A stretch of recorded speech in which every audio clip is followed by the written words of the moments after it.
What is going on, everyone? Welcome to another very exciting episode right here on the MIgardener channel. I'm super excited about today's video because I've got with me my bowl.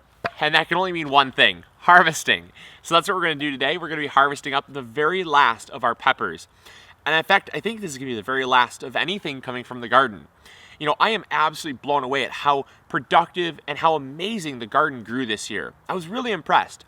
But I think the most standout thing from everything in the garden probably has to be the peppers.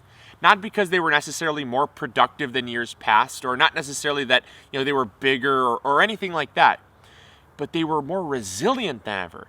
This absolutely blew me out of the water because normally by this time of year, our peppers, most of our summer garden is completely wiped out if there's anything left whatsoever. And so our peppers, they have survived now to date 5 frosts and 1 hard freeze. They got down to 28 degrees. 28 degrees.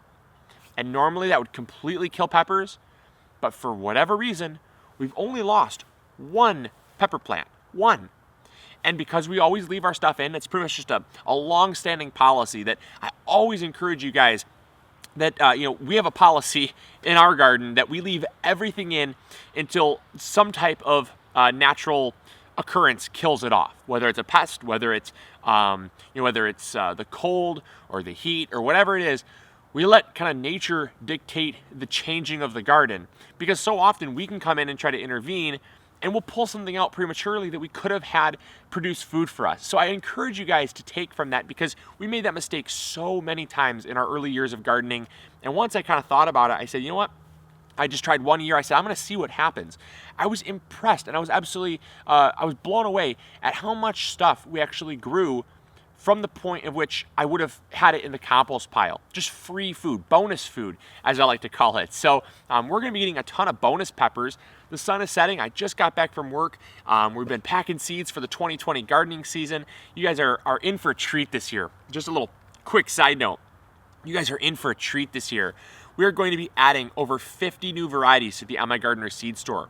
That puts our total well above 500 different varieties of heirloom and open pollinated vegetable seeds. So I'm really excited about that. We've been working so hard. We've been working overtime to get this stuff packed by early November, when we usually launch the seed store. So get excited about it. Make sure to join the mailing list if you've not yet already, because we'll be sending out lots of notifications and free gardening information and stuff like that through our newsletter.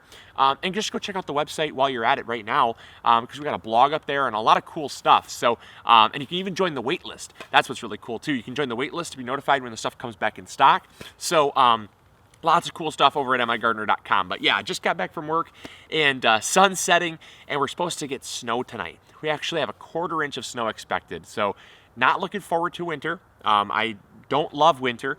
I think it's a wonderful reset period for us as gardeners, but man, I'm bummed.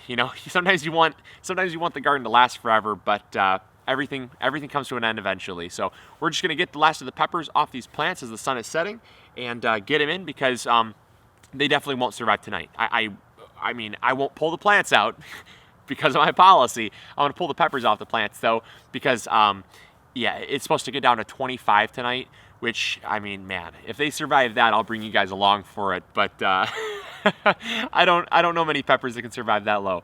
So yeah, plus snow as well on top of it. So I'm gonna get the peppers pulled off. Come along with me and let's see what we got. All right, the first plant is the peperoncini. We do have what appears to be one peperoncini. And hey, like I said, I will take it. One peperoncini is better than no peperoncini. So yeah, really happy about that. I'll take it. That'll go into some pasta dish or something. And the crazy thing is, these things are still flowering. There's actually still flowers on these plants. So it's not even just that they've been resilient. They're still flowering. Over here we got a poblano. Oh, a nice beautiful poblano. Gorgeous peppers. Absolutely love those. I'm even gonna take the small ones, folks. I know you guys will say, well, leave them on. What if they don't die? What if they produce? Well, I'd rather take this in and enjoy it than to lose it, because I trust my gardening instinct enough. I've been around the garden enough times to know that there are just certain temperatures where it would take an absolute miracle to get, to have the plant survive. All right, get the poblanos off. Even the small ones, those are great anyways. They still taste awesome. You can eat peppers at any stage, so it's not a total loss. But yeah, beautiful, really beautiful peppers. All right, man, these plants are absolutely loaded.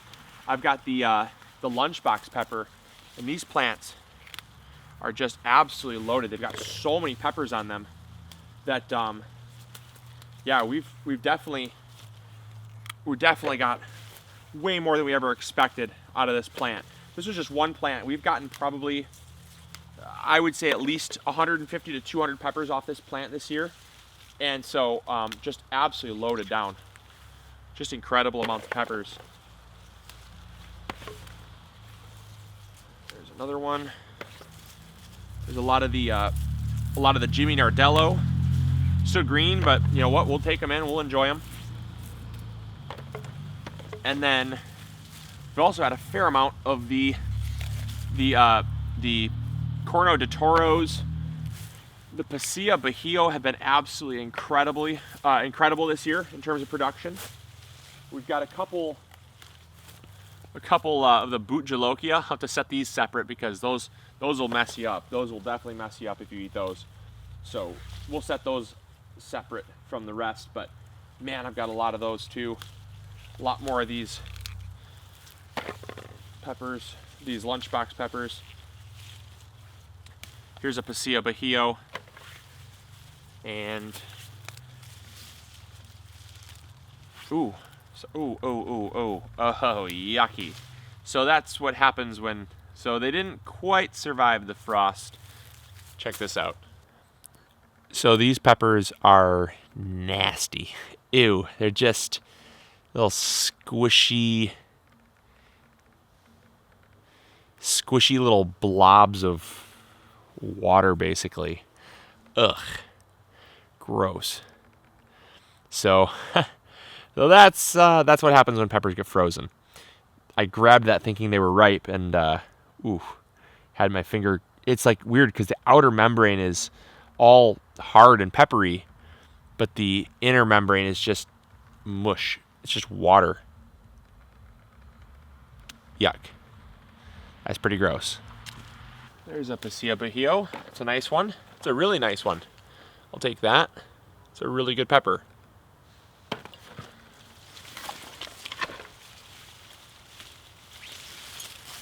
Not a whole lot of bell peppers, but I will take the last of these jalapenos in, even small ones.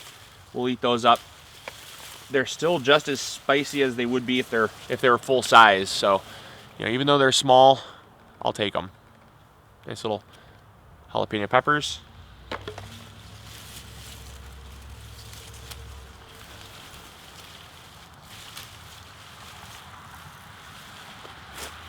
And hey, even a nice little bell pepper. Check it out. Look at that. That is that's pretty impressive. Not a whole lot. Not a whole lot on the bell peppers, to be honest with you. These yeah, they pretty much stopped producing. They pretty much stopped producing about a month ago or so. Once it started getting below 50 degrees at night, they pretty much shut down entirely. So, I mean, hey, got another one. Got a second bell pepper, but really not a whole lot more. So there we go. It has officially gotten dark on me, and it is absolutely freezing. With the darkness comes the plummeting temperatures, and since starting this video, it's probably already dropped about 10 degrees, so it is absolutely just plummeting. It started around 49 degrees when I got home from work, and I think the last time I checked, it was right about 34 degrees. So we're nosediving as the sun is setting, but we got a really nice harvest, which I'm happy about. Definitely cannot complain. I know it's not a huge harvest, but I guess it serves as an example for you guys to don't ever give up hope. Don't ever throw in the towel until until something just kills your plants, because you never know what they still have left in them to produce for you guys. So I hope you guys enjoyed. I hope you learned something new. And as always, we'll see you tomorrow when it's light out. All right, catch you guys on the next episode. Go big or go home. Bye.